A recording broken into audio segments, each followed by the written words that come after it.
पुस्तक क्षितिज भाग 2 के पहले पाठ को पढ़ने जा रहे हैं, जिसका नाम है दो बैलों की कथा।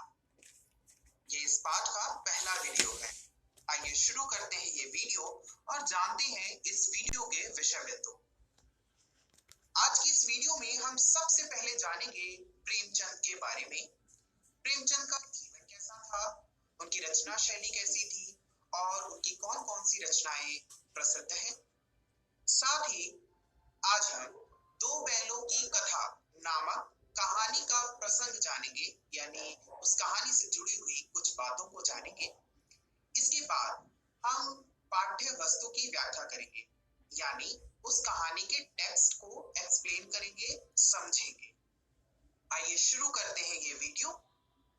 स्क्रीन पर जो चित्र आप सभी देख सकते हैं वो चित्र है हिंदी के प्रसिद्ध कहानीकार और उपन्यासकार प्रेमचंद का।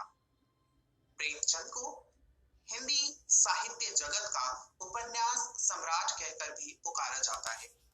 इनकी कहानी में मानवतावादी और समाज सुधारवादी दृष्टिकोण होने के कारण इन्हें मानवतावादी और सच्चा समाज सुधारवादी भी कहा जाता है।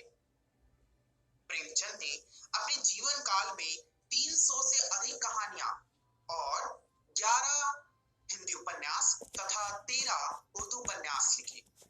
कला की शुरुआत उर्दू साहित्य से की थी। बाद में इन्होंने हिंदी में प्रेमचंद नाम से लिखा, उर्दू में यह नवाब राय नाम से लिखा करते थे। इनका मूल नाम धनपत राय है। इनकी कहानी में ग्रामीण जीवन, निम्न और मध्य वर्गीय जीवन की अभिव्यक्ति मिलती है। इन्होंने अपनी रचनाओं में उर्दू युक्त भाषा का प्रयोग किया है। जब हम इनकी कहानी दो बैलों की कथा पढ़ेंगे तो उसमें भी हम यह प्रभाव देखेंगे। साथ ही साथ इनकी कहानी इतनी स्वाभाविक है, यानी इतनी कॉमन लगती है, जिसे पढ़कर ऐसा लगता है हम उस दृश्य को जी रहे हैं। इनकी कहानियों में विचार के साथ साथ भावों की भी प्रधानता होती है।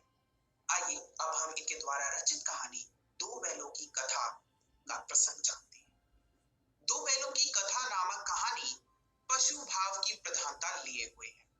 प्रेमचंद से पहले ऐसी बहुत सी कहानियां लिखी गई जिसका केंद्र बिंदु कोई राजा, कोई परी, कोई दिव्य आत्मा, कोई देवता या ऋषि मुनि हुआ करते थे।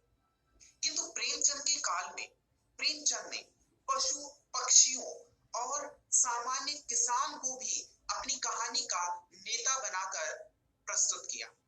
यह इनकी कहानियों की विशेषता है। प्रस्तुत कहानी भी इसी का एक अच्छा उदाहरण है। इनकी कहानियों में तत्कालीन देश की स्थिति का वर्णन होता है, यानी उस समय का समाज कैसा था इसके बारे में जानकारी मिलती है। इनकी कहानी में स्वाधीनता आंदोलन के दर्शन भी होते हैं। कैसे? आइए इन सब तथ्यों की पुष्टि के लिए पढ़ते हैं प्रेमचंद की कहानी दो बैलों की कथा। घबराइए मत, स्क्रीन पर दिखाया गया चित्र एक गधे का ही है, किंतु यह पाठ तो बैल पर आधारित है।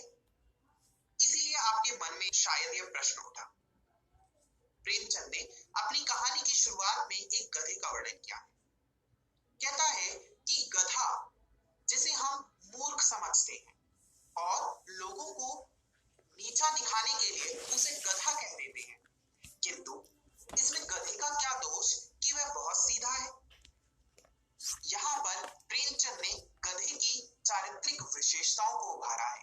उन्होंने कहा है कि जो गधा है वह संत प्रवृत्ति का होता है, यानी उसे ना तो क्रोध आता है और ना ही वह अपने आसपास होने वाली घटनाओं से इतना प्रभावित ही होता है, वह अपनी धुन में मग्न होता है। प्रेमचंद कहते हैं कि हम सभी उस गधे का अनादर कर रहे हैं कि हम उसे गधा कह रहे हैं। यहाँ पर प्रेमचंद ने व्यंग किया है। ये कैसा व्यंग है?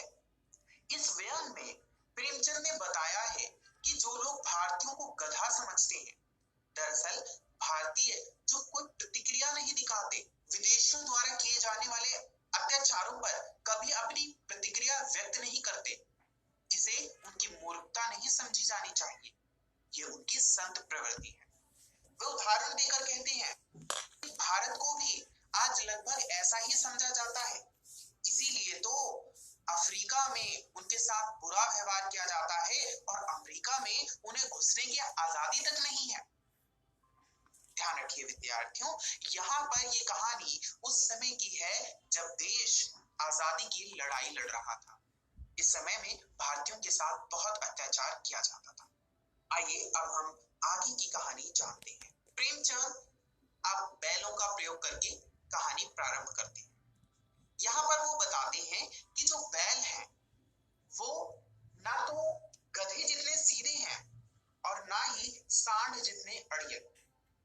हाँ, कभी कभी क्रोध तो आ जाता है और अब भारतीय गधे से बैल बन गए हैं। और आप इस कहानी को स्वतंत्रता संग्राम से जोड़ते हुए चलेंगे तो आपको ये कहानी बहुत बेहतर तरीके से समझ में आएगी। स्वतंत्रता संग्राम का अध्ययन आप अपनी इतिहास की कक्षाओं में कर चुके होंगे। इसी आशा के साथ आइए कहानी शुरू करें।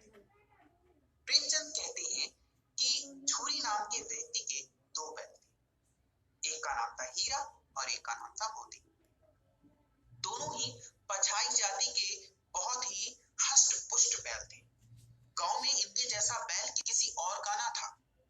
ये बहुत ही कर्मठ और बहुत ही सुंदर बैल थे। झूरी और हीरा मोती आपस में एक दूसरे को बहुत प्रेम करते थे। जहां ये बैल अपने मालिक से प्रेम करते थे, वहीं इनका आपस में भी बहुत गहरा संबंध था। दोनों बैल आपस में एक दूसरे के बहुत ही अच्छे मित्र बन गए थे। हीरा और मोती की मित्रता प्रसिद्ध थी। दोनों में बहुत ही भाईचारा था और ये एक दूसरे से अपना प्रेम चाट और सूंघ कर प्रकट किया करते थे। ये एक दूसरे को सींग लगाकर खेला करते थे, जैसा पशु सामान्य तौर पर करते हैं। और जब इन दोनों को एक साथ एक हल में जोता जाता तो दूसरे की हमेशा यह कोशिश रहती कि वह सबसे अधिक भार उठाए। इससे हमें दोनों की मित्रता का पता चलता है। एक बार की बात है कि झूरी की पत्नी का एक भाई था जिसका नाम था गया, जिसको बैल की जरूरत थी।